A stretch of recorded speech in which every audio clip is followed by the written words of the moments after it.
আমাদের মাঝে এখন তার মূল্যবান বক্তব্য নিয়ে আসছেন কারি মোহাম্মদ আসাদুজ্জামান নুরু ভাই।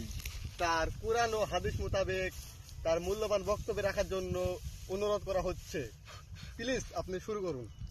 আসসালামু আলাইকুম ওয়া রাহমাতুল্লাহি ওয়া বারাকাতুহু। সম্মানিত এলাকাবাসী, আপনারা কেমন আছেন? জি আলহামদুলিল্লাহ, আমিও ভালো আছি। আজকে আপনাদের সামনে আমি বক্তব্য নিয়ে আসছি এলাকার যুবকদের নিয়ে, যারা মাদকাসক্ত, ফ্রি ফায়ার গেম নিয়ে আসক্ত এবং গার্লফ্রেন্ড, যেটা না বললেই নয়। ছেলেদের বিষয়ে আসলে কি গার্লফ্রেন্ডটাই সর্বপ্রথম বলা উচিত, কিন্তু মাদকটা প্রথম বলার কারণও আছে। যে ব্যক্তিরা মাদকাসক্ত